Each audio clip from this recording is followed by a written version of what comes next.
We're back with Roy Macintyre, and this time we're here to talk about close calls and emergencies in there. So, Roy, I'm just going to let you take it away.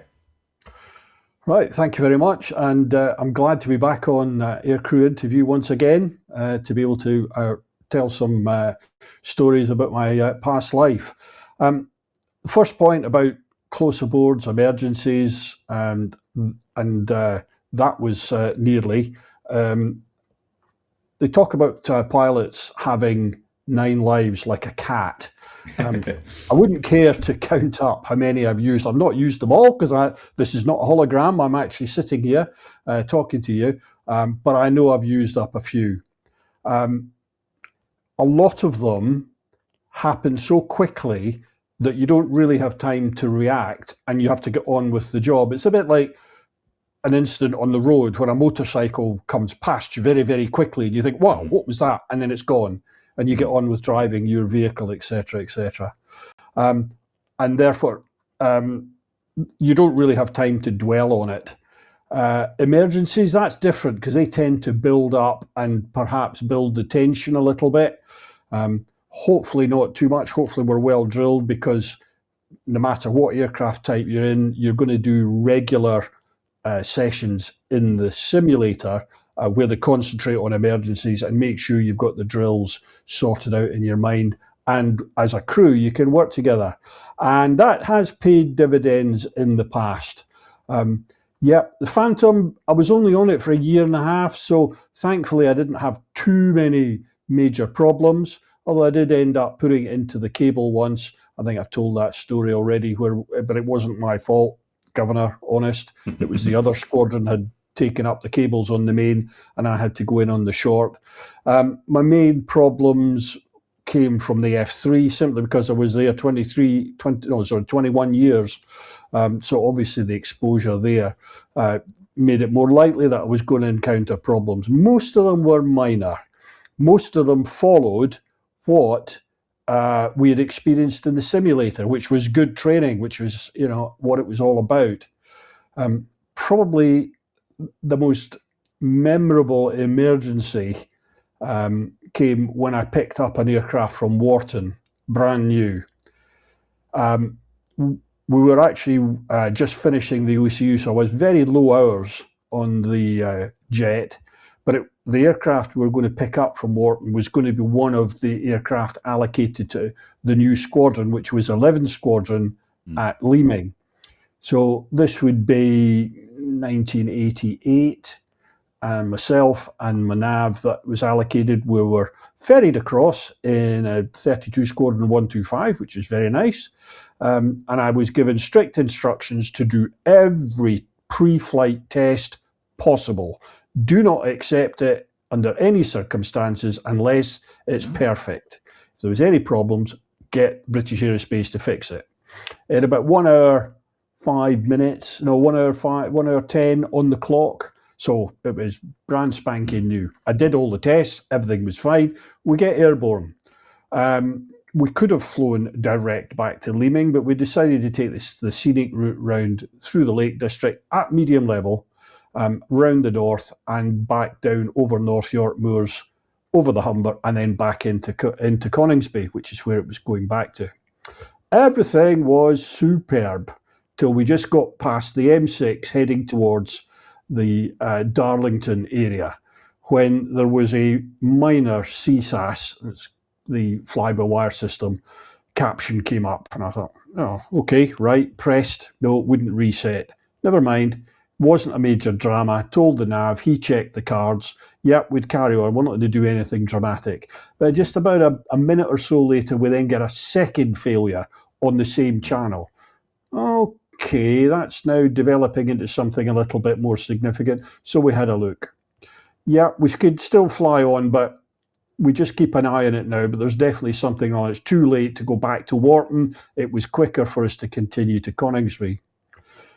We get down somewhere near Hull, heading towards Coningsby, and we get a right utilities failure. So that's the hydraulic system now, on the auxiliary side, doing all the auxiliary services, has now failed. It's lost its pressure. Right, that's now significant. nav's looking in the cards, shortly followed by a right controls failure. So the whole of the right-hand side on the hydraulics has now failed. My heartbeat's starting to go up a bit here because now there is obviously 2 counts. Right hydraulics is a significant failure in the jet, and 2, the rolling accumulation doesn't fill you with confidence that all is well with the jet. So 2 pilot nav, a crew, low hours on it, suddenly faced with something a little bit significant. In actual fact, what it meant was we were going to take the approach end cable. This was going to be the first time that I took the cable with the F3. But to cut a long story short, we did a radar approach, put it into the cable, it engaged, and we stopped nicely. We shut down and climbed out at that point. By the time we climbed out and had a look round, I could see what looked like Ribena dripping out the back. That's hydraulic oil, actually.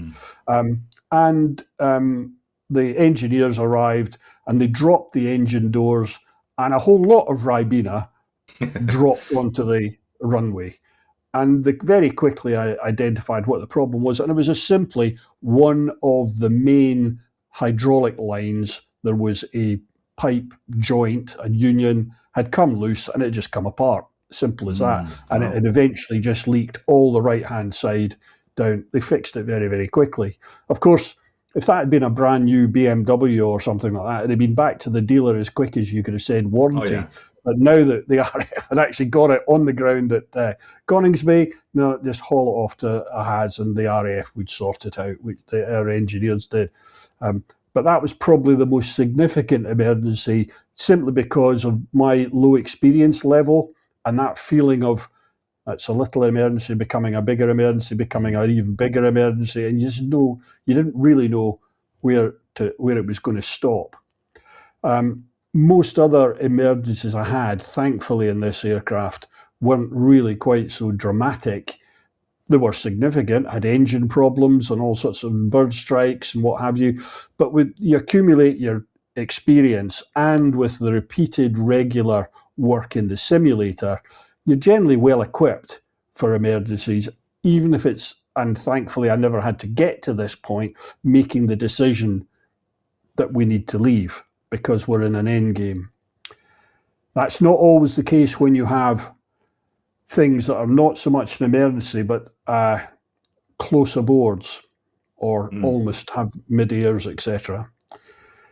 Most of them that I experienced, Phantom and in the Tornado, come about because you're doing an exercise where you're deliberately bringing 2 aircraft close together. And I don't really mean formation flying. What I mean is air combat manoeuvring, whether that's at height or you're doing low-level visual manoeuvring at lower levels. And it's happening because one or both crews fail to see the opposition early enough or appreciate that a closing, dangerous situation is developing. Why does that happen? Distraction, high workload. Sometimes it could be in the light conditions. I do recall we were doing some air combat late into the day. Light was, we deemed it legal, but the sun position and what have you. And at a very simple situation where I was bearing down on the opposition, another F3, from high in his 3 o'clock, the other jet saw me in reasonable time and broke towards me, so turned hard towards me to negate any shot I might get. The problem was he, looking into the light conditions, didn't appreciate my aspect and pointed at me. Instead of just turning to reduce the distance to the safe minimum, he actually turned all the way in and nose pointed me. We then had, we're probably about 1,000 yards apart, but pointing at each other, closing very, very quickly. Yeah. And I was late appreciating what was going on. Again, I'll put it down to the light conditions, and we eventually missed each other, but well inside the safety margins. And that was how the heck did that happen? And then you realise, I think we should stop doing what we're doing now because the light conditions are not good enough to do air combat. Belatedly, we came to that conclusion, but both sides were fooled by what we thought was adequate light conditions. So that's typical of what happens when you then realise you've had, right, we'll talk about that on the ground, but thank goodness we could get back onto the ground to talk about it. Low level is another one, usually unsighted. There's something comes round the valley, over a hillside, something like that. If both aircraft fail to see late, then it can really get quite ugly. Sometimes you just don't appreciate the other aircraft hasn't seen you and perhaps makes a turn it was going to make anyway, but suddenly it's now in conflict with you and you think, why the hell did he do that? You don't know at the time, but the answer is he hasn't, or the other crew hasn't seen you, and therefore they weren't actually doing it deliberately. So you really do have to be on your guard. I do recall one time it was a simple transit. We'd been deployed up to Kinloss because of a runway resurfacing at Leuchars, and I was just to take an aircraft back down to Leuchars, and I was going to take a brand new nav. Well, it's a brand new, his first trip on the F3, and part of that profile is to do a low-level nav, so it fitted in quite nicely. Lovely weather, and he had planned a route from Kinloss through the Highlands down to Leuchars. Perfect. We had gone down the Great Glen, because that's easy for navigators. It's a big, long valley, and you can't get lost. We were somewhere near Fort William, and then we turned towards, and I remember this for obvious reasons, but another little town called Roy Bridge. We're approaching Roy Bridge, and we were going to make a right-hand turn to go down one of the other lochs. Is it Loch Treig? I can't quite remember, but we're heading down towards the Rannoch area.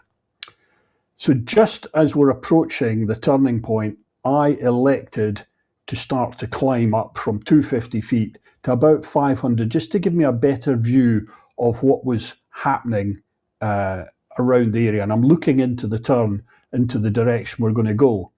And then I look back to the front, and at 500 feet, about 2,000 feet in front of us is a Cessna 172, 150. I don't know where he came from, but he's now on a 90 going right to left, heading north. So luckily we're in his 9 o'clock and he's already on the nose.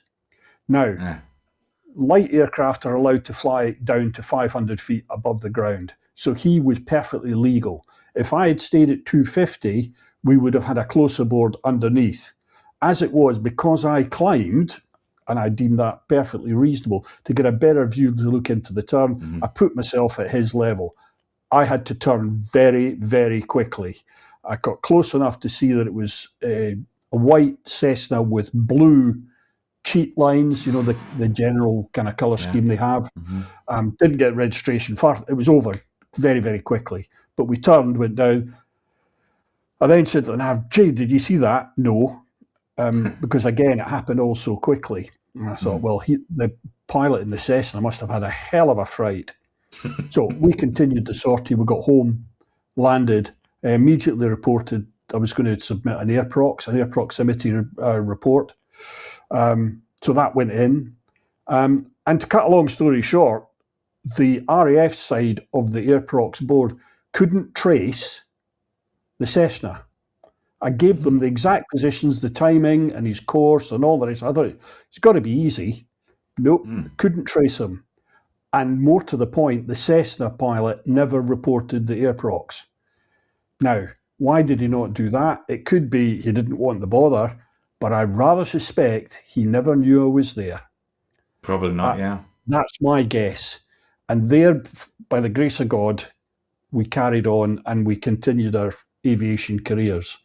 But it only took a second or two alteration the other way, and we could have had a mid-air there. And mid-airs have happened with civil aircraft and military aircraft, simply because one or both, probably both crews, didn't see in time to avoid the collision. And it can happen so quickly.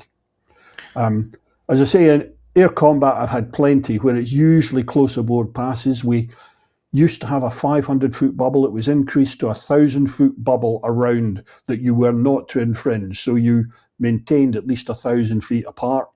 And generally most people did. If it was infringed, as I say, it's usually because one or other of the parties involved just didn't see in time. I never experienced cowboys who would nose point you and try and dust you off deliberately. That you reserve for operations. Training, there were rules and for very good reasons. So I never really saw anybody deliberately try and dust me off, because that would be quite serious when we got back on the ground. Usually it's a genuine error and you put it down to learn and just try and be a bit sharper next time. The one I will talk about, though, happened in my career early on, and this one I do know I almost finished at that point. And that was, I was flying a Hawk at Valley, and we're going through the formation phase. And on this particular trip, I was number 2 to a QFI who was leading me around the sky, and we were doing fighting wing maneuvering. Now that's not close formation, and in a Hawk it is reasonably close to the other aircraft, but it's a fluid formation for tactical maneuvering, etc. So in this particular case, I'm sitting in about, I can't remember the exact distance, but reasonably close to the Hawk in the leader's 8 o'clock position. So hands, sorry, this is me down here, I'm down here. We're flying around, everything's fine. He pitches up, and what's going to happen is as he gets to about 45, 50 degrees nose up, he is going to roll inverted and pull through. I'm going to stay in fighting wind with him while he does this. So if I can just go from the side here, he's going to be like that, roll inverted and pull through and go away that way. He's going up, I'm here, right? So my job when he rolls inverted is to stay there and then go down underneath with him.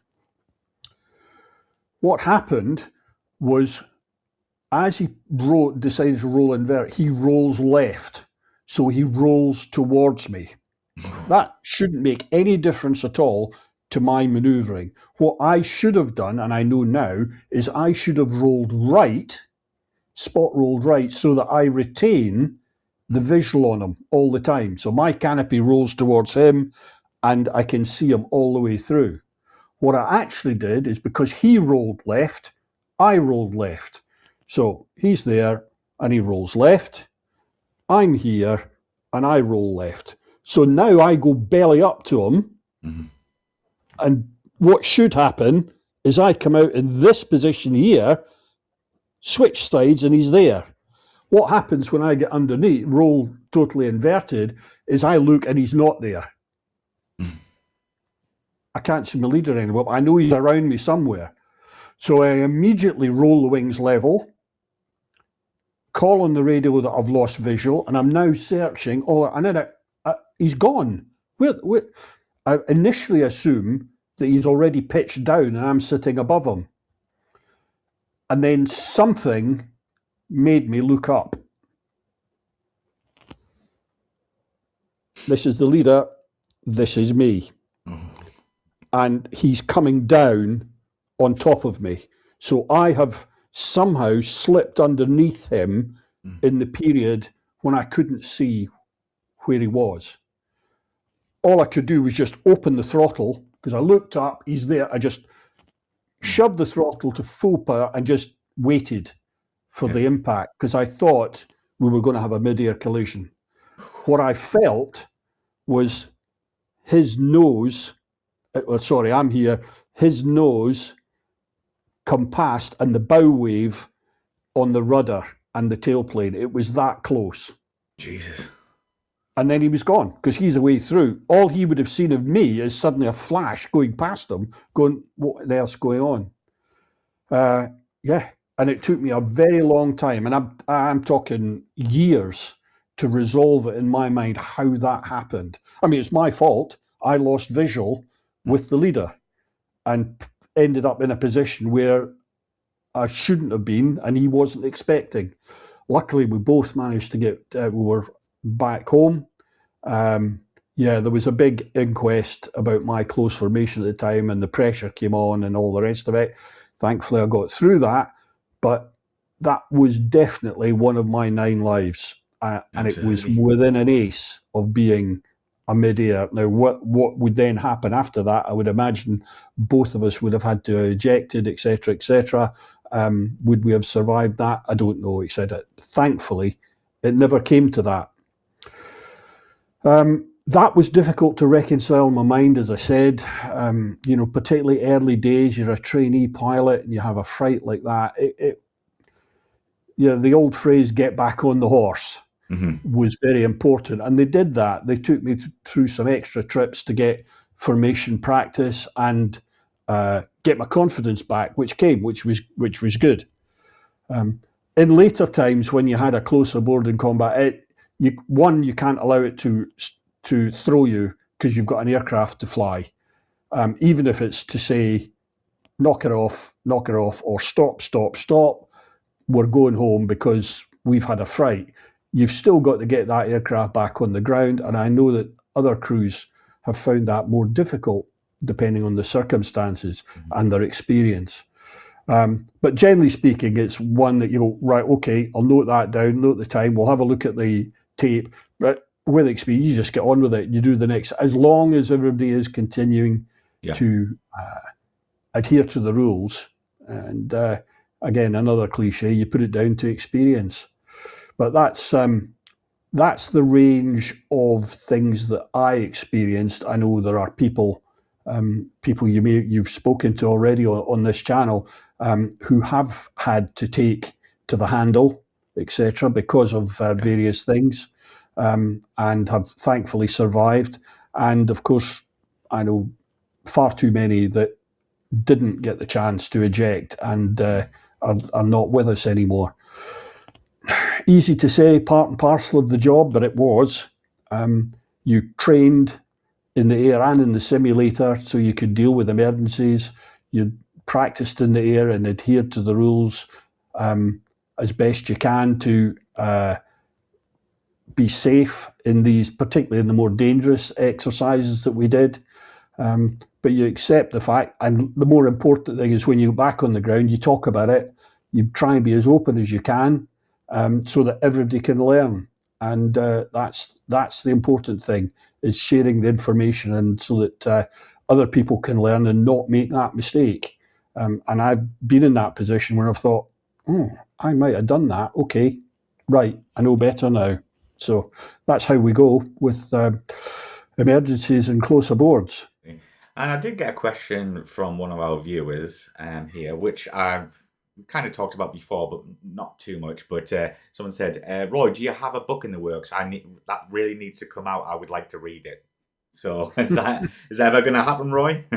Oh, I don't know. That this subject has come up before. I have been approached by a couple of publishers who said, we're looking for new aviation books. The basic problem is I don't have, as my late father used to say, I don't have a fire in my belly to write a book yet. Okay. That might come. I might do. The other thing is, what can I write that hasn't been written about before? Because there's been so many aircrew published books about their life and their particular aircraft type or whatever, including the F3, I think. What am I going to bring new to the market as opposed to just another book that's got an aircraft on the front of it and it's some bloke that's talking about his time in the Air Force? Yeah. That's what's dampening the fire in my belly. I need to find an angle or be convinced that I can produce something that the market wants, because I'm not a natural author. I can't churn them out every other week. So I'd need to be motivated a bit more. So that, to answer your question, there's nothing on the table at the moment, but you never say never. And I might yet come round to doing something about it, because I do appreciate, and I know you have, because you've now got a library of chats with me, that I've got a stock of stuff that could make a book, but I'm just wondering whether the market wants it or not. That's all. Yeah, absolutely. So to wrap up, so are you still on the railways, having fun there still, Roy? Oh yes, yep, and we're just starting to get towards the busier season as the summer picks up. So, yep, deputy signalling inspector, and doing about 2 or 3 shifts a week on the railway on the 2 signal boxes that we have. I should say, if anybody's in the mid Norfolk area, sort of Windham, Dereham, jump on the train. It's a great trip and safe. We safely signalled, I can assure you. So no, that's still good fun, and. Yeah, I'm doing still doing my photography. I'm actually doing a lot of photography for the railway for its website and social media, etc. And the other thing in the background that it's taken many many years, but I think I've finally managed to put together a collection of images that I will submit to the Royal Photographic Society Oh, wow. in the hope of gaining my associateship of the Royal Photographic Society, which is the middle level of their 3 distinctions. You need a panel of 15 images and a statement of intent, and the images have to be linked to tell a story of some description. Wow. And I think I've got something. It's taken me a long time to work out a project, and I think now I've got something together. So that's happening. That would, if it does happen, that's towards the end of the year. So fingers crossed, because that would be a good achievement from on my photography side of things. So yeah, kept reasonably busy, all in all. Yeah, well, wishing all the best of luck with that, Roy. But again, always a pleasure to talk to you, mate. So thank you very much for coming back on the show. Not at all, and always happy to be here. So thanks.